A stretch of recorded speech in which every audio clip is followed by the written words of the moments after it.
And that is the 70th time today I have seen an essay completely miss the point. Seriously, do you people even read the question? Are you trying to give me an aneurysm? Because let me tell you, it is working. Oh, are you? You're wondering why, after all that hard work, all the blood, sweat, and frankly criminal abuse of a thesaurus, you are permanently chained to a band 6? Well, let me shed some light on that for you. Your problem isn't your vocabulary. It's not your grammar. No, it's something way, way more fundamental. You can't count. Yeah, that's it. That's the whole show. The single biggest reason you are failing is that your brain short circuits at the number 2. You see 2 questions, and your mind, in its infinite and mysterious wisdom, decides, nah, 1 is plenty. It is a spectacular failure of basic arithmetic, and it's costing you your future. Right. Let's dive into this cognitive train wreck, shall we? I want to take a little journey with you, right into the twisted, illogical labyrinth that is your thought process. When you see a double question prompt, it's a horror show. So, buckle up. So here it is, the beast in its natural habitat, a totally standard IELTS prompt. Notice anything? Let me help you. See that little curly thing with a dot? That's a question mark. And then, wait for it, oh my God, there's another one. Wow. Two distinct, separate questions. But that's not what your brain sees, is it? Nope. This is what happens inside that skull of yours. Your brain sees the 2 questions, it panics, and it latches onto the first one like it's the last lifeboat on the Titanic. You just unilaterally decide that the examiner probably only cares about that one. The other one? Oh, that's just, decorative. A light suggestion. And then comes the masterstroke.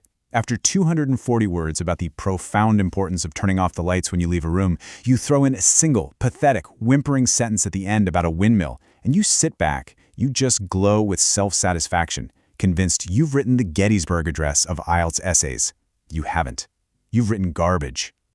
All right, listen up. I'm only going to say this once. Forget everything you think you know. There is only one law in the land of double questions. Just one. The number is 2. Look, answering only 1 of 2 questions is not a 50% success. It's a 100% failure.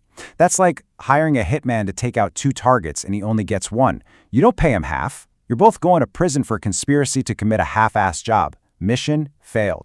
So let me just define this for you in terms a small child could understand. A double question essay has 2 questions. I know, it's shocking stuff.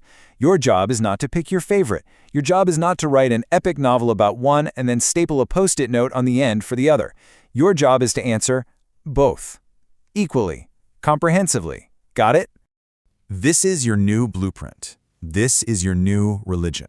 This is the only way you will structure these essays from now on, or so help me. It's 4 paragraphs, that's it. In your introduction, you state your answers to both questions. In body paragraph 1, you take question 1 and you absolutely demolish it. You develop it completely. In body paragraph 2, you do the exact same thing to question 2. Then, in the conclusion, you simply summarize the beautiful destruction you just caused. It is brutally, beautifully simple. And look here, let's talk about the intro. Your introduction is not a mystery novel, okay? We don't need suspense, it's a hostage note. You state your demands up front. You tell the examiner exactly what your answers are, right there in the thesis statement. I believe X is the answer to question 1, and Y is the answer to question 2. Done. No more of this. This essay will explore the multifaceted dimensions of just stop. Please, stop. Okay, let's watch this miracle happen in real time. We are going to take your typical lopsided Band 6 Forever essay and turn it into something that doesn't make me want to throw my entire desk out of a 5th-story window. So, on the left, we have the verbal equivalent of a 10-car pileup, and on the right, we have a demonstration of basic competence. Pay very close attention. Just look at this garbage. 200 words of meandering, rambling thoughts on conservation, and then, tacked on at the very end like a forgotten grocery item, also, we can use solar power. That pathetic little phrase is supposed to answer the entire second half of the question. It's insulting. It's an automatic, catastrophic failure of task response. And now, look at this, the solution. 2 paragraphs. Body 1 is only about conservation. It has a main idea, an explanation, an example. It's its own perfect, self-contained unit. Body 2 is only about alternatives. It has its own main idea, its own focus. 1 paragraph, 1 question. It's clean, it's balanced, it's not a complete disaster. You see how simple the fix is? We gave each question its own room to breathe. We didn't mash them together into some kind of incoherent word salad. We respected the prompt and we answered what was actually asked. This is not rocket science, people. I am begging you. After all of this, after I have laid out the path to salvation for you in excruciatingly simple detail, do not mess this up. Let this burn itself onto the inside of your eyelids. There's no prize for almost answering the question. An essay that answers one question perfectly and completely ignores the other is not a good essay with a tiny flaw. It's a failed essay. Period. End of story. So, what's the big takeaway from all this? If you see 2 questions on the page, it means you need 2 fully developed answers in your essay. It really is that simple. Now go forth, and for the love of all that is holy, learn how to count.